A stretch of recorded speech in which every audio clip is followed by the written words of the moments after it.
어버이 주일에 저희 정신교회 오신 여러분들을 진심으로 환영을 합니다. 근데 오늘은 이 어버이라는 그거에 맞춰서 설교를 하는 건 아니고 가정에 대해서 설교를 하려고 그래요. 가정다운 가정이 무엇인지, 어떻게 우리가 그런 가정을 이루어갈 수 있을지, 그런 거에 대한 전반적인 말씀을 드리려고 합니다. 여러분, 집은 있지만, 집은 있는데 가정은 없다라는 말 들어보셨어요? 집은 있는데 가정은 없다. 이상하죠? 한마디로 말해서 가정다운 가정을 찾아보기 힘들다라는 말입니다. 오늘날 실제로 우리 주변을 보면은 가정다운 가정은 사라져 가는데 콩가루 가정들은 자꾸 늘어나요. 콩가루 가정. 부모와 자식이 돈 때문에, 유산 때문에 서로 싸우고, 형제가 부모 앞에서 반목하고, 허구한 날 싸움이 그치지 않는 난무하는 집안도 점점 늘어만 갑니다. 가정에 있어야 될 건 싸움이 아니에요. 가정에 있어야 될 것은 평화가 있어야 되고, 은혜가 있어야 되고, 사랑이 있어야 되고, 축복이 있어야지. 그것들은 다 어디로 가버리고 매일 가정에 싸움만 있으면은 그게 가정다운 가정이 되겠습니까? 안 되죠. 근데 우리 주변에 보면은 이런 가정다운 가정보다는 그렇지 못한 가정들이 훨씬 더 많습니다. 문제는 교회 안에도 그런 가정이 있을 수 있다는 거예요. 우리 정신교회는 진짜 가정다운 가정들이 가득하기를 바랍니다. 그래서 어버이는 자식들을 사랑하고 아껴주고, 자식들은 부모를 진심을 다해서 공경하고, 그런 가정들이 우리 교회에 많아지기를 바라요. 여러분, 이런 우스갯소리가 있어요. 이거 뭐 진짜냐 그러지 마세요. 뭐냐면 어느 가정에 부부싸움이 벌어졌는데, 여러분, 부부싸움이라는 게 이게 잔잔한 호숫가에 돌멩이 던져 보셨어요? 돌멩이 탁 던지면은 파문이 일잖아요. 처음에는 거기서 던진 데서 시작되지만 점점 이게 파문이 커져서 나중에 호숫가가 전체가 일렁거리는 모습 보셨을 거예요. 부부싸움이 그런 겁니다. 처음에는 작은 말다툼으로 시작을 했어요. 근데 이게 점점 커지면서 서로를 비난하다 나중에는 서로 집안 비하까지 이르는 거예요. 집안 비하. 해보시지 않았어요? 네 집안은 어떻고 이러면서 서로 막 격렬한 싸움이 됐습니다. 부부싸움이 너무너무 심각해지니까 그 방구석에 앉아있던 고등학생 아들 녀석이 이놈의 집구석 진절머리 난다 그러면서 14층 아파트에서 뛰어내렸어요. 근데 졸지에 아들이 뛰어내리니까 아내도 나도 더 이상 살 마음이 없다면서 같이 뛰어내렸어요. 그러니까 남편이 가만 생각해보니까 혼자 살아갈 게 너무 막막해요. 그래서 자기도 아내를 따라서 덩달아 뛰어내렸어요. 근데 이게 웬일입니까? 셋 다 살았답니다. 왜 살았는지 아세요? 왜 살았는지 아세요? 아들은 비행 청소년이나 살았고, 엄마는 날라리라 살았고, 아빠는 제비족이라 살았대요. 오늘날 현대인들의 불행은 가난에 있지 않습니다. 오늘 우리의 불행은 사회적인 면에 있지도 않고 뭔가를 잃어버린 거에 있지도 않아요. 그러니까 뭐 건강 잃어버렸다, 돈 잃어버렸다, 직장 잃어버렸다, 그런 게 우리를 불행하게 만드는 게 아니라는 거예요. 우리를 불행하게 만드는 것은 가정다운 가정을 잃어버리는 것입니다. 가정다운 가정이 없다 보니까 청소년들이 집 밖으로 뛰쳐나와요. 그래서 밖에서 배회를 해요. 집에 안 들어가요. 밖에서 돌아다니다가 자기랑 비슷한 애들 만나가지고 거기서 문제를 일으키고, 가정다운 가정을 잃어버리고 안식처를 찾지 못하니까 어른들도, 남자도 여자도 집에 가지 않고 밖에서 엉뚱한 곳에서 자기들이 바라는 행복을 찾으려고 돌아다니다가 점점 이 사회의 윤리가 무너지고 도덕이 무너지고, 심지어 지금은 사회 해체 현상까지 일어나고 있습니다. 근데 이게 사실 우리 사회의 참 아이러니한 모습이죠. 왜냐하면 요즘같이 가정에서 사랑을 많이 말하는 시대가 어디 있습니까? 사랑이란 말이 아주 그냥 넘쳐나는 시대잖아요. 그런데 7, 80년대에 우리 장로님들, 권사님들 살아오셨지만 7, 80년대 먹고 살기 바빠서 그런 말 할 시간이나 있었습니까? 그런데도 지금보다는 훨씬 가정이 안정적이었고 탄탄했고, 자식들은 부모를 공경하고 부모는 자식을 보듬어요. 물론 그때도 문제는 있었지만 전반적인 모습이 그랬다라는 거예요. 전반적인 모습이. 요즘 가정들은 말로는 사랑하자 막 하는데 실제로는 사랑할 줄을 모릅니다. 입으로는 행복을 원한다고 말합니다. 그러나 행복이 어떻게 나에게 찾아오는지를 알려고 하지 않습니다. 어떻게 해야 행복해질 수 있는지. 임마누엘 칸트라고 하는 철학자가 인간의 행복을 세 가지로 정의했어요. 인간의 행복이 뭐냐? 첫째, 어떤 일을 하는 것. 둘째, 어떤 사람을 사랑하는 것. 셋째, 무언가를 희망하는 것. 그런데 문제는 뭐냐? 칸트는 이렇게 일을 하고 사랑을 하고 무언가를 희망하는 것들이 다 어디서부터 출발한다고 봤냐면은 가정다운 가정에서부터 출발한다고 봤습니다. 바꿔 말하면은 그저 집만 있는 사람, 가정다운 가정이 없는 사람은 행복할 수 없다는 얘기예요. 그리고 성공하기 어렵다는 말입니다. 가정의 의미를 모르는 사람, 가정에서 사랑을 못 받아본 사람, 가정을 통해서 사랑을 주고받을 수 있는 능력을 잃어버린 사람은 지도자가 되기 힘듭니다. 직장에서, 학교에서, 또는 여러분 사회에서 너무너무 피곤하고 지친 몸을 이끌고 저녁에 집에 들어갔을 때 여러분 집 현관문을 열고 딱 들어가는 순간부터 마음이 평안해지는 그런 걸 경험해 보신 적 있습니까? 그런 가정은 가정다운 가정이에요. 근데 문을 딱 여는 순간부터 답답하고 다시 나갈까? 그런 생각 드는 가정은 그건 가정다운 가정이에요. 따뜻한 저녁 한 끼 먹으면서 오순도순 서로 이야기하며 마음의 기쁨과 평안을 회복할 수 있는 가정. 그런 가정이 가정다운 가정이라는 거예요. 그러나 이렇게 행복한 가정은 결코 우연히 그저 어떻게 하다 보니까 이루어지는 게 아닙니다. 정원과 가정은 가꿀수록 아름답다라는 말이 있어요. 이게 무슨 말이냐? 하나님이 우리에게 가정을 주셨는데 하나님이 가정만 주신 게 아니라 함께 주신 게 있어요. 그게 뭡니까? 가정을 행복하게 가꾸어 나갈 책임도 우리에게 주셨다는 거예요. 그러므로 오늘 저와 여러분들은 행복한 가정을 가꾸기 위해서 노력을 해야 되는 거예요. 내가 원하는 가정을 선택해서 사는 사람은 아무도 없습니다. 태어나 보니까 그 가정이었지. 내가 원하는 가정이었으면은 이런 가정이 태어나겠어요? 재벌 가정에.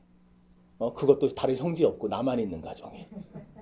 다 내가 받아야 되니까. 그런 가정에 태어나지. 형제들 줄줄이 딸려 있고 먹고 살기도 힘들고 그런데 태어나겠어요?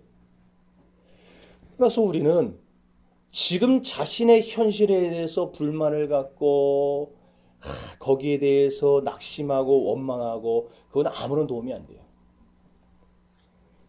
어려운 가정에서 태어났든 아니면 넉넉한 가정에서 태어났든 하나님께서 선택해 주신 가정입니다.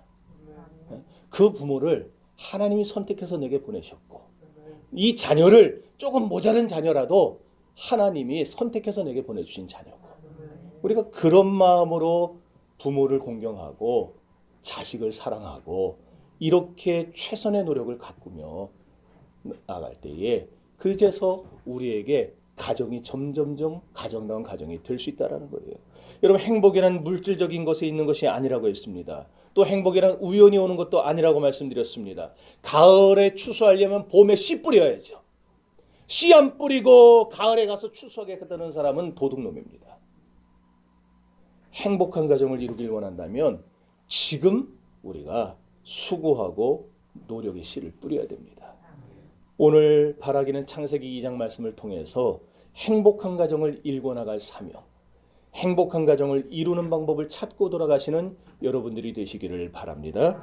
하나님은 모든 걸 창조해 놓으신 후에 그 다음에 사람을 만드셨는데 그 형상대로 자기 형상대로 창조한 인간 아담에게 에덴 동산을 다스리라는 사명까지 맡겨주셨어요. 아담은 하나님의 맡겨진 사명에 따라서 에덴 동산에 들어와서 온갖 짐승과 새와 곤충을 위시한 모든 생명체의 이름을 지어줍니다. 그리고 그것들을 불러주고 그것들과 함께 살아가는 법을 배웁니다. 그런데 하나님이 보시니까 아담이 외로이 짐승들과 대화나 하고 이름이나 짓고 있는 그 모습이 참 하나님 마음에 뭔가 허전해요. 그래서 하나님이 생각을 하셨습니다. 사람이 혼자 사는 것, 배우자 없이 혼자 사는 것이 좋은 일이 아니구나. 내가 아담을 위해 돕는 배필을 만들어줘야 되겠다. 작심을 하세요. 그리고 어느 날 아담이 자는 시간에 아담을 그 갈빗대 하나를 주님이 뽑으시고 그 갈빗대 뽑은 자리를 살로 채우신 다음에 뜯어낸 갈빗대를 가지고 하와를 창조하셨습니다. 그리고는 하와를 아담에게 데리고 오셔서 아담에게 소개를 시켜주신 거예요. 여러분, 인류 최초의 소개팅 장면입니다. 하나님이 하와를 데려다가 아담에게 선보인 거예요. 그 하와를 본 아담이 이렇게 외쳤죠. 내 뼈 중에 뼈요 내 살 중에 살이라.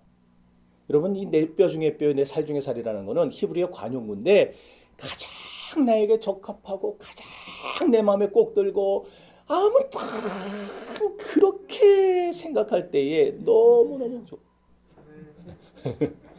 그런 존재라는 말이에요.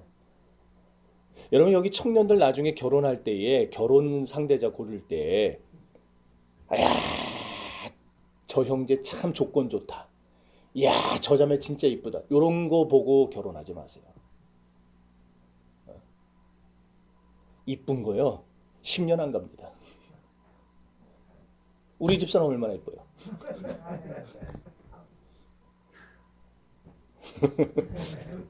여러분, 똑똑한 거, 조건 좋은 거, 그거 오래 못 가요. 내 뼈 중에 뼈요, 내 살 중에 살이라는 마음이 들 때, 그 확신이 들 때 결혼해야지 그냥 섣불리 확 결혼하면 안 돼요. 이렇게 아담과 하와가 가정을 이루고 행복한 가정 생활을 시작하게 되는데, 여기서 우리가 무엇을 배울 수 있는가? 행복은 바로 가정다운 가정에서부터 출발한다는 사실을 성경이 우리에게 강조하고 있구나. 그걸 우리가 배울 수 있는 거예요. 그래서 요한복음 4장에 가면 예수님이 수가성 여자에게 묻습니다. 내 남편을 데려와라. 무슨 뜻입니까? 너 정상적인 가정생활 하고 있느냐, 그 얘기예요. 이미 모든 상황을 다 아시는 예수님께서 그걸 몰라서 그 여자에게 남편 데려오라고 했겠어요? 너 지금 가정생활이 올바르냐? 내 가정은 행복하냐? 내 가정은 지금 가정답냐? 지금 그 여자의 가정생활에 대해서 말씀한 거죠. 여러분, 병든 가정에서는 병든 생활만 나올 뿐입니다. 여러분의 생활이 정말 신앙생활 잘하고 싶고 사회적으로 형통하고 싶고 원하는 미래를 창출하는 그런 인생을 살고 싶다면 여러분, 지금 여러분의 가정을 돌아보시기 바라요. 여러분이 정착해 있는 가정, 여러분의 부모와 형제와 자녀를 보면서 과연 내 가정은 건강한가? 내 가정은 행복한가? 한번 점수를 매겨보세요. 몇 점 나오나? 오늘 우리는 아담과 하와로 인해서 생겨난 인류 최초의 가정을 통해서 가정의 행복이 어디서부터 출발하는가를 깨닫게 되는 것입니다. 오늘 본문 23절과 24절을 보면 눈에 확 띄는 단어 3개가 나옵니다. 따라합시다. 남자, 여자, 부모. 우리의 가정에서 그 실체를 확실히 분명하게 인정해야 될 존재가 바로 그거예요. 남편과 아내와 부모, 이 셋입니다.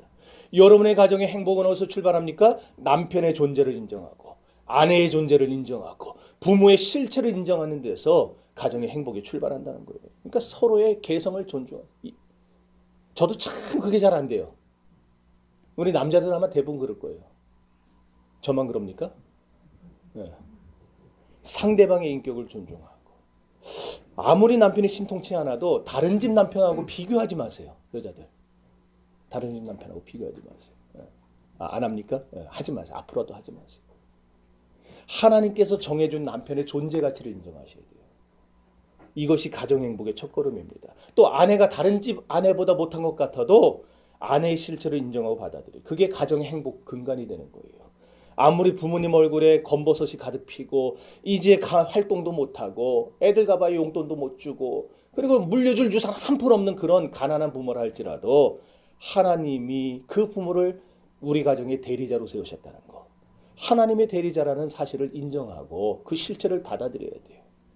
그러면은 여러분, 비록 부모님은 나에게 물려줄 유산이 없어도 하나님이 말씀대로 여러분에게 이루실 겁니다. 말씀에 뭐라고 그랬어요? 부모를 공경하는 자에게 네가 땅에서 잘 되고 장수한다 그랬잖아요. 여러분, 하나님 앞에서 부모 공경 잘 하시면 하나님이 여러분 장수하게 해주실 겁니다.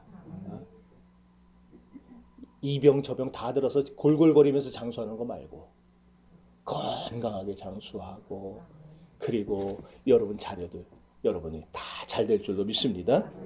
또 자식은 창세기 33장 5절 말씀대로 자식은 어떤 존재냐? 하나님이 내게 은혜로 주신 기업이에요.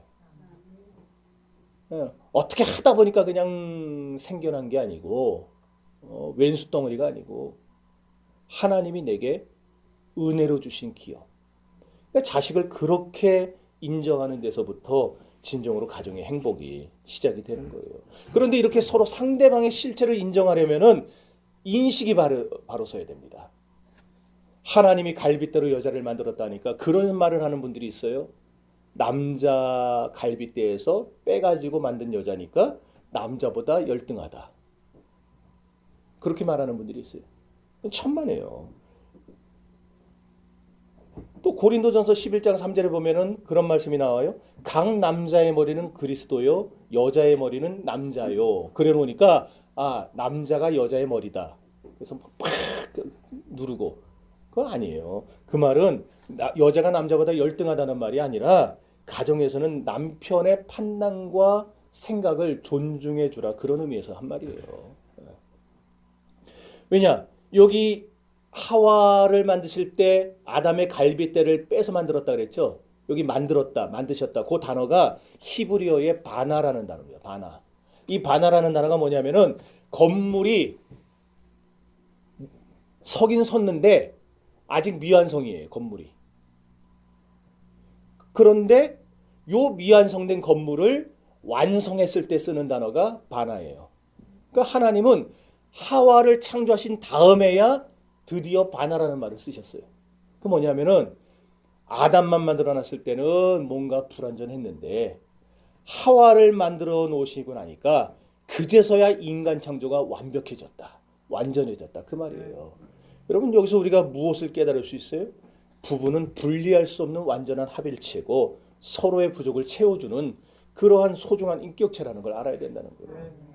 남자가 여자보다 우등하고 여자가 남자보다 열등한 게 아니라 다 서로의 부족을 여자가 없으면 남자는 부족해요. 남자가 없으면 여자도 부족해. 그 부족을 서로 채워주라고 하나님이 가정을 만들어 놓으신 거예요. 오늘 여러분들 집에 돌아가셔서 남편을 보고 아내를 보실 때 그런 마음을 품으세요. 야, 쑥스러워서 입으로 못하겠으면 속으로. 당신 때문에 내가 완전해졌다. 그렇게 생각하세요. 동의를 안 하시는 분들 같아요. 예. 여러분 고린도전서 11장 11절에 보면은 바울이 그렇게 말합니다. 그러나 주 안에는 남자 없이 여자만 있지 않고 여자 없이 남자만 있지 아니하니라 모든 것을 하나님이 창조하셨다. 여러분 여자 없으면은 창조 세계가 완성될 수가 없어요. 남자 없으면은 창조 세계가 완벽해질 수 없어요. 둘 다 있으니까 이 세계가 아름다워지고 조화로워지는 겁니다. 여러분 요즘에 사회 구조가 많이 바뀌어가지고 남편보다 잘 나가는 아내들도 많아요. 그렇잖아요. 그렇더라도 가정에 들어오면 남편의 실체를 인정하고 존중해 줘야 됩니다. 이렇게 서로 상대방의 실체를 인정하고 상대방의 처지와 인격을 받아들이고 이해할 때 거기서 가정의 행복이 유지되는 거예요. 우리는 그 좋은 예를 이삭과 리브가에서 찾아볼 수가 있습니다. 창세기 24장 67절에 보면 이삭이 리브가를 모친 사라의 장막으로 인도하고 그를 사랑하였더니 모친 상사위에 그가 리브가로 인하여 위로를 얻었더라 그랬어요. 여러분 여기 보면은 모친 사라의 장막이라고 나와요. 모친 사라의 장막. 히브리 사람들은 장막을 네 가지로 구분을 했습니다. 첫 번째는 오헬이라고 그래요. 오헬. 오헬이라는 장막이 있는데 이거는 아주 부잣집에서 귀족들이 사용하는 아주 질 좋고 튼튼한 텐트입니다. 그 주택의 역할도 하고 때로는 하나님 앞에 예배드리는 제단의 역할도 하는 그런 장막이에요. 출애굽기 33장 9절에 장막이라는 표현이 오헬로 쓰였어요. 둘째는 염소털로 만든 미시칸이라고 하는 장막이 있어요. 이것도 역시 주택과 성막의 역할을 하긴 했는데 오헬보다는 급이 한참 떨어져요. 출애굽기 40장 38절에 여호와의 구름이 성막 위에 있고 거기 성막을 미시칸이라고 했어요. 셋째로 원형으로 만든 동그랗게 몽골족의 텐트 같은 거 있잖아요. 그렇게 원형으로 만든 바이트 옷자르라고 하는 장막이 있어요. 이거는 말라기 3장 10절에 나오는 단어인데 이거는 뭐냐면은 우리식으로 치면 창고입니다. 창고. 그러니까 어떤 그냥 잡동사니들 물건들 넣어놓는 그런 창고, 그게 바이트 옷자리예요. 네 번째는 수카라고 하는 장막이 있는데 이 뜻이 가난하다라는 뜻이에요. 뭘로 만드냐면 풀로 만드는 겁니다. 풀. 여러분 풀로 장막을 집을 만들어 봐야 얼마나 가겠어요. 옛날에 우리 초가집 매년 그거 다시 이어야 되잖아요. 이어야 되잖아요. 이사야 40장 20절에 나오는 단어입니다.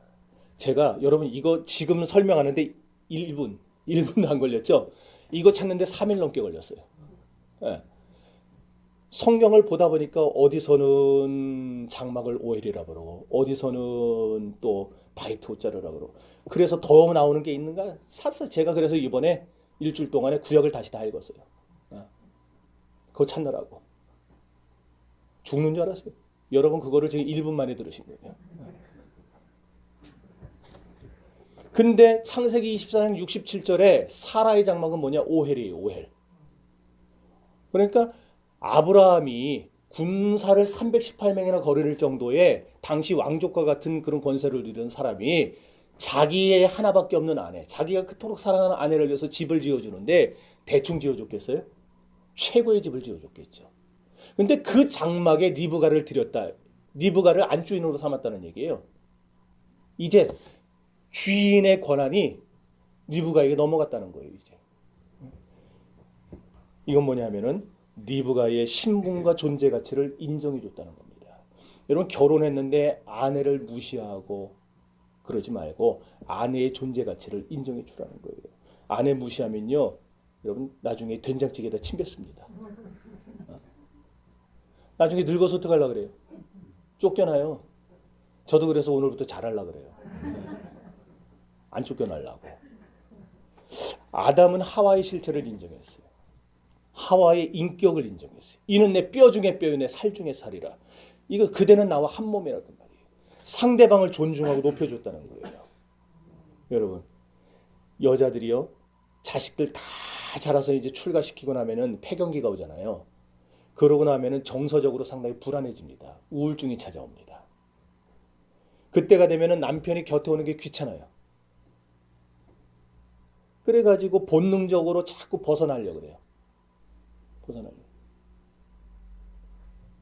남편과 자식한테 보이던 관점이 그런 관심이 시들해져 버리고 그때부터 이제 자기에게 관심이 돌아서요. 나는 인생 헛살았다. 내가 뭐 하느라고 그동안은 남편에게 자식에게 이렇게 그냥 온 정성 기울이며 살았나 그런 생각도 들고 그러니까 이제 남편 허락 안 받고 친구들과 놀러 다니는 일을 하는 거예요. 이제 막 나이 들어서. 그럼 이제 남자들은 이해가 안 가죠. 왜 평생 안 하던 짓을 하냐고. 이해가 안 가요. 그 이제 여성의 생리적인 걸 모르니까 거기서 싸움이 많아지게 되고.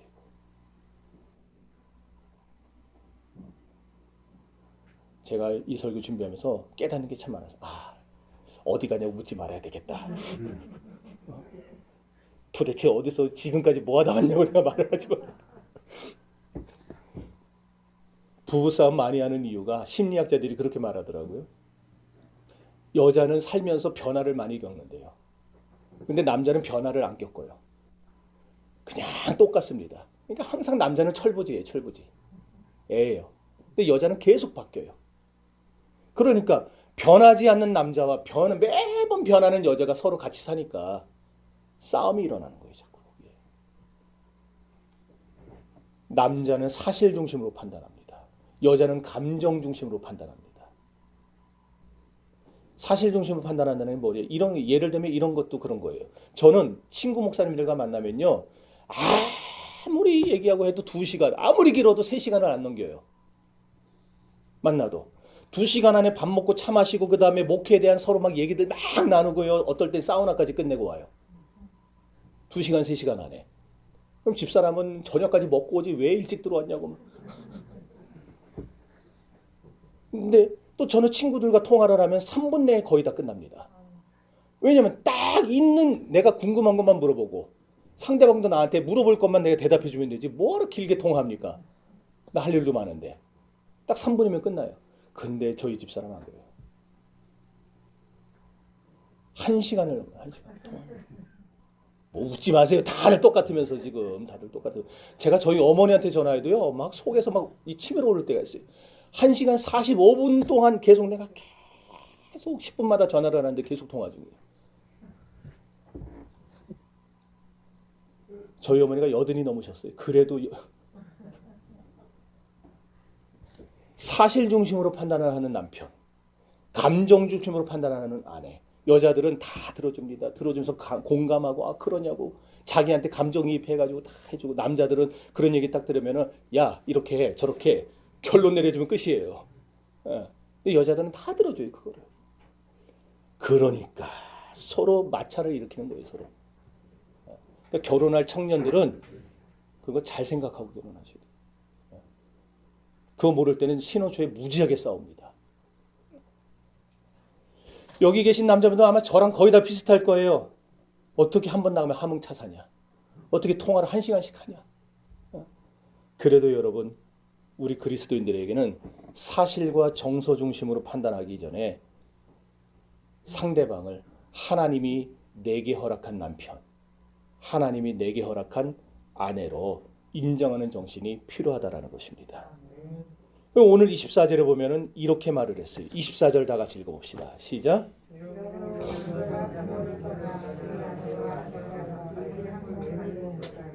여기 보면 남자가 그 부모를 떠나라 그랬어요. 그 다음에 그 아내와 연합하여 둘이 한 몸을 이룰지라. 한 몸을 이루라는 말, 한 가정을 이루라는 말입니다. 여기 연합하여, 연합을 뜻하는 히브리어 다바크는 본드로 붙여갖고 완전히 딱 달라붙은 상태를 말하는 거예요. 여러분 본드 붙인 거 떼보세요. 본드 붙인 자리는 안 떨어져요. 옆에 자리가 뜯어지지. 마찬가지예요. 부부관계는 무엇으로도 뜯을 수 없어야 된다는 거예요. 뜯어내지 않는 거예요. 근데 중요한 거는 여기 남자가 그 부모를 떠나라고 했어요. 부모를 떠나는 게 가정다운 가정을 이루는 첫 출발이라는 거예요. 어버이주일에 저게 무슨 소리냐 그럴 텐데, 부모를 떠나라는 건 부모 무시하고 살라는 게 아니고 독립심을 가지라는, 부모 영향력에서 벗어나라는 얘기예요. 경제적으로 독립하고 신앙적으로 독립하고 인격적으로 독립하라는 말이에요. 시집장가 가서까지 그냥 여전히 부모에게 의지하고 살지 말고 경제적으로 자립하고, 신앙도 마찬가지. 나이가 40이 넘었는데 부모 맨날 너 그렇게 생활해서 어떻게 되냐고 신앙 걱정하고 그렇게 살지 말라는 거예요.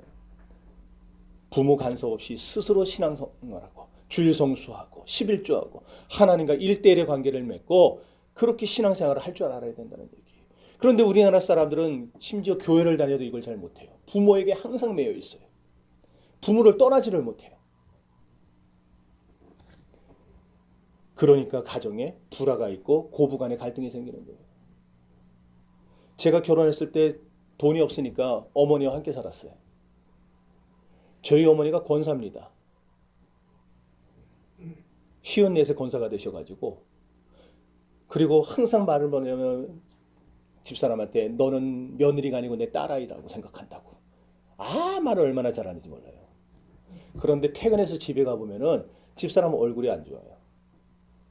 저희 어머니가 철두철미한 분이에요. 얼마나 철두철미한지 몰라요.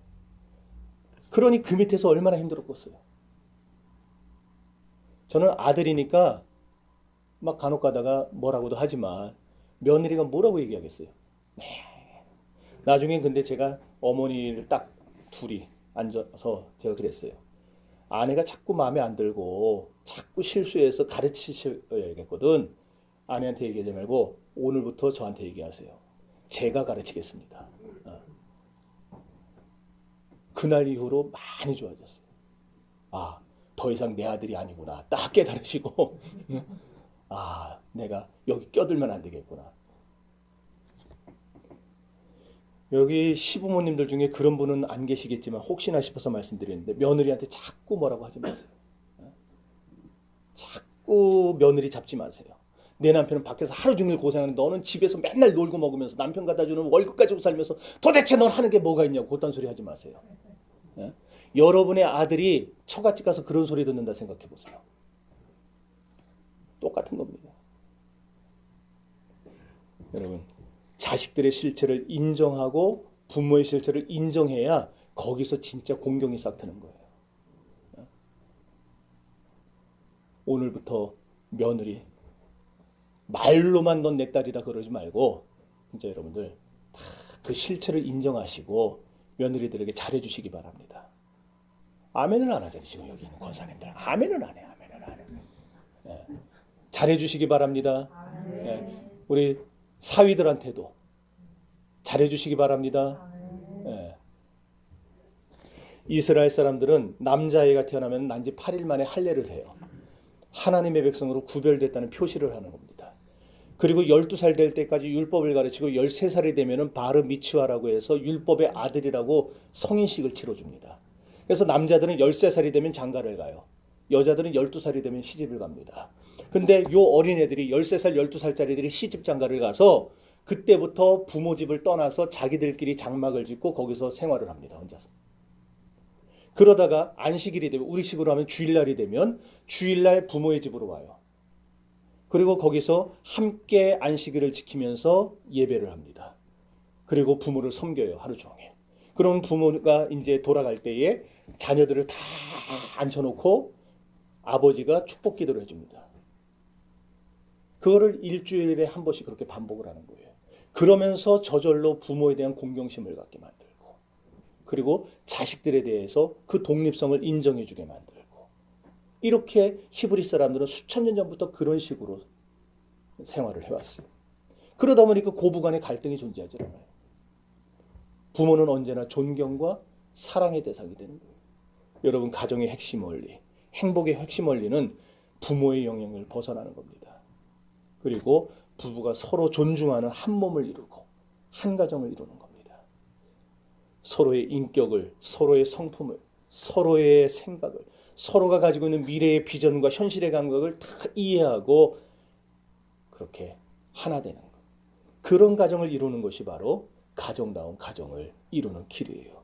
그러니 성도 여러분, 돈을 잃어버려도 정말 가정다운 가정은 잃지 마시기를 바랍니다. 이렇게 그런데 서로 존중해 주려면 인간의 힘으로 가능한가? 불가능해요. 그래서 하나님의 그 마음이 우리 안에 들어와야 되는 거예요. 그래야 상대방을 존중할 수 있게 됩니다. 아무리 결심해 보세요. 아무리 내가 오늘부터 며느리에게 잘해줘. 아무리 내가 오늘부터 우리 시어머니에게 잘해야지. 마음 먹어도 인간의 마음이 그걸 할 수가 없어요. 하나님의 마음이 들어와야 돼요. 그리고 하나님의 마음이 들어와야 되는데 자 여기 보면은 18절부터 여호와 하나님이라는 말이 4번이 나옵니다. 4번. 여호와 하나님이 이르시되 사람이 독처하는 것이 좋지 못하니 내가 그를 위하여 돕는 배필을 만들리라. 가정 주실 걸 생각하셨고요. 그 다음에 여호와 하나님이 아담을 지으고 하와를 만드셨다 그랬어요. 그 다음에 여호와 하나님이 만드신 하와를 아담에게로 데려와 가정을 이루게 하셨다 그랬어요. 이게 다 뭘 가르쳐 주느냐. 가정의 중심은 전적으로 하나님에게 달렸다는 겁니다. 그래서 하나님이 없는 가정, 하나님이 있는 가정 사이에는 엄청난 차이가 존재하는 거예요. 여러분의 가정이 하나님 중심의 가정이 돼야 정말 자녀를 그 실체를 인정하게 됩니다. 여러분의 가정이 하나님 중심의 가정이 돼야 시어머니, 시아버지를 또 내 장인어른, 장모님을 정말 그 실체를 인정하고 존경하게 되는 거예요. 가정이 평안해지는 거예요. 그럼 이런 가정이 되기 위해서 어떻게 해야 되느냐? 기도해야 되는 겁니다. 기도하시고. 히브리 속담에 이런 말이 있어요. 내가 일하면 내가 일하는 것이지만 하나님이 일하시면 내가 기도하면 하나님이 일하신다. 여러분 내가 일해봐야 뭐가 되겠습니까? 실수밖에 더 하겠어요? 내가 일하면 내가 일한 만큼의 결과밖에 안 나와요. 그러나 내가 기도하면 그 시간에 하나님이 일해 주시기 때문에 가장 좋은 최상의 결과가 나오게 되는 거예요. 그러니 여러분 가정다운 가정 만들고 싶다면 그리고 여러분의 자녀들이 가정다운 가정을 사는 것을 보고 싶다면 기도하세요. 그러면 하나님이 그들 가운데 들어가셔서 그 마음을 바꾸시고 그 가정을 참다운 가정으로 인도해 주실 것입니다. 하나님이 아내의 마음을 돌려주시고 남편의 마음을 돌려주시고 하나님이 부모의 마음을 돌려주셔야 그 가정이 행복해지지 하나님이 안 돌려주시고 아무리 우리가 노력해봐야 덧나기밖에 더해요. 안 돼요. 오늘 가정에 불상사가 많은 이유는 하나님이 일을 안 하기 때문에 그래요. 왜 일을 안 합니까? 기도 안 하니까 일 안 하는 거예요. 저는 기도하는데요. 오늘부터 전심을 담아서 여러분 정말 자녀들을 위해서 여러분의 가정을 위해서 기도하세요. 그래야 가정이 든든해집니다. 여러분의 가정이 든든해져야 우리 교회가 행복해지는 거예요. 여러분이 불행하면은 교회 불행해집니다. 안 그렇겠어요? 성도의 가정이 지금 막 문제가 생기고 삐걱거리고 싸움이 일어나고 하는데 목사가 행복하겠어요? 행복하지 않아요. 행복하다고 그러면 그건 정신 나간 목사죠. 교회가 행복해져야 하나님도 행복해지는 거예요. 이 어버이 주일에 하나님 모시고 서로 간의 그 실체와 인격을 인정할 수 있는 여러분 되시기를 바랍니다.